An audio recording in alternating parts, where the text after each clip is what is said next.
ladies and gentlemen. Were there any problems in the overnight? Did anybody try to contact you about this case? Could you simply not resist the urge to talk about this case? Did you intentionally or inadvertently receive any media information about this case? Hear anything about this case? Very good. Before we begin the trial proceedings this morning, there's a matter I want to put of record in the presence of the jury.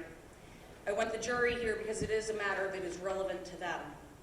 On November 3rd of 2016, at 8:20 a.m., the court administrator received the following request from Sharon Coolidge of the Cincinnati Enquirer. Mr. Dressing, thank you for the statement last evening. Excuse me. As a follow-up, can you please provide the contract for the outside attorneys and the hourly rate?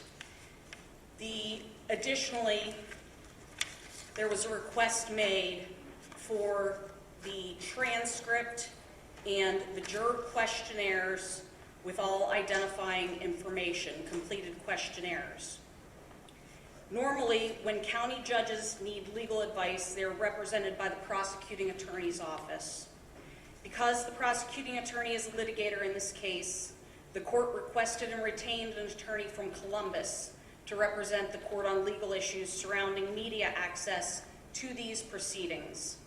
That outside counsel, Mark Landis, has previously been retained through the Ohio Supreme Court to represent judges in 2 different appellate districts. At my direction, Mr. Landis made contact with the attorney for the Enquirer, Mr. Jack Greiner, to discuss the Enquirer's request for copies of the jurors' questionnaires.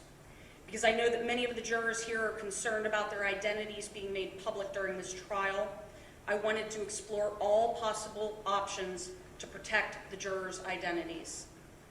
The Enquirer has claimed that it has the absolute right to have all of the jurors' questionnaires, including the identities of the jurors. The court disagrees.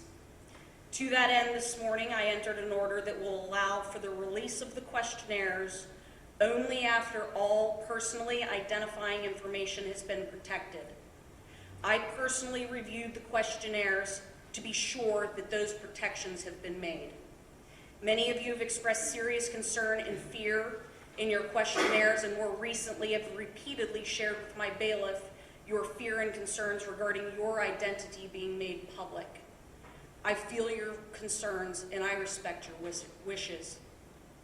A copy of my court order is available from the court administrator and the clerk of courts, as are the questionnaires with these protections in place. Ladies and gentlemen, let's get back to the real issue. We are here.